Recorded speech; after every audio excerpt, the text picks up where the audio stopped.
زندگی تب خوبصورت لگتی ہے جب کسی کے چہرے پر مسکراہٹ ہو اور وجہ آپ ہوں۔ جب زندگی کی سمجھ آنے لگ جائے تو پھر پہلا حق خاموشی کا ہی بنتا ہے۔ انصاف کرو ورنہ یاد رکھنا، حضرت صالح علیہ السلام کی اونٹنی کے قاتل صرف 4 لوگ تھے، مگر غرق پوری قوم ہو گئی کیونکہ باقیوں کا جرم خاموش رہنا تھا۔ کوشش کریں کہ بد نسل لوگوں سے گہرا تعلق نہ رکھیں کیونکہ جب یہ ناراض ہوتے ہیں تو عزت پہ وار کرتے ہیں۔ سب سے ذلیل ترین انسان وہ ہے جسے حق اور سچ کا پتہ ہو اور وہ پھر بھی جھوٹ کے ساتھ کھڑا رہے۔ ہمارے معاشرے میں بدتمیز انسان سے لوگ عموماً بہت تمیز سے بات کرتے ہیں۔ لوگوں کے ساتھ ان کے کردار کے مطابق نہیں بلکہ اپنی تربیت کے مطابق رویہ اختیار کیجیے۔ غلط کو غلط نہ سمجھ پانا جہالت کی نشانی ہے اور غلط کو غلط نہ کہنا غلامی کی نشانی ہے۔ اگر آپ اپنی تعریف سن کر خوش ہونے کے بجائے شک میں پڑ جاتے ہیں تو یقین مانیے آپ کو عقل آ چکی ہے۔ مکافات عمل کی چکی چلتی بہت آہستہ ہے مگر پیستی بہت باریک ہے۔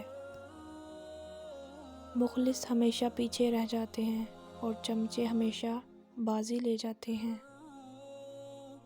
تعلقات اکثر قصور سے نہیں ذہن کے فطور سے خراب ہوتے ہیں۔ نئی بنیادیں وہی لوگ رکھ سکتے ہیں جو اس راز سے واقف ہوں کہ پرانی بنیادیں کیوں بیٹھ گئیں۔ لوگ ہمیشہ کے لیے نہیں ہیں اس لیے ان سے ہمیشہ کے لیے ناراض نہ ہوا کریں۔ دنیا کا سب سے مشکل کام اپنے کام سے کام رکھنا ہے۔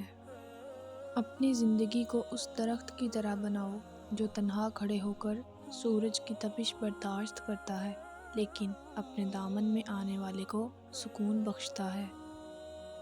اگر نیتوں کا اثر چہروں پر نظر آنے لگتا تو معاشرے کا ہر فرد نقاب کرنے پر مجبور ہو جاتا۔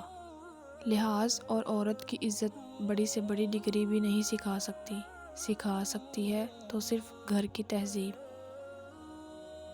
میں نے زندگی سے پوچھا تو اتنی مشکل کیوں ہے؟ زندگی نے ہنس کر کہا دنیا آسان چیزوں کی قدر نہیں کرتی۔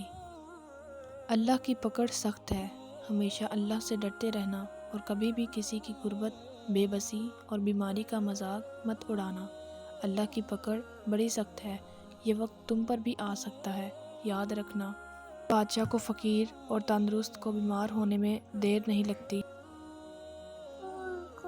چپ کرو۔ کبھی بھی کسی کو نیچی نظر سے مت دیکھو کیونکہ تمہاری جو حیثیت ہے یہ تمہاری قابلیت نہیں بلکہ اللہ کا تم پر کرم ہے۔ زندگی کی سچائی کو سمجھنا بہت مشکل نہیں ہے۔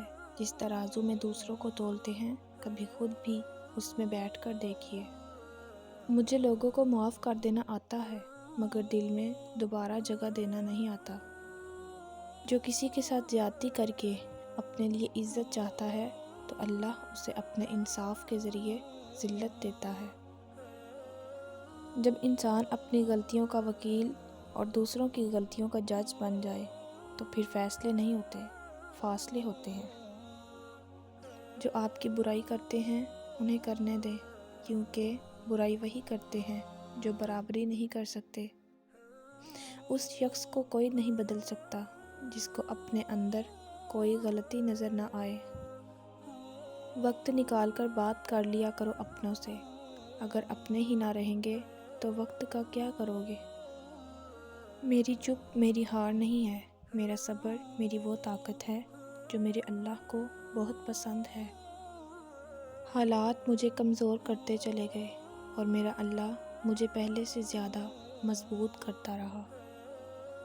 غلطی پر ساتھ چھوڑنے والے بہت مل جاتے ہیں لیکن غلطی پر سمجھا کر ساتھ نبھانے والے بہت کم ملتے ہیں۔ اے اللہ جب تک سانس ہے اپنے سوا کسی کا محتاج نہ کرنا۔ آج اگر میری زندگی میں دکھ نہ ہوتے تو میرا اللہ کے ساتھ دعا کا رشتہ کیسے بنتا؟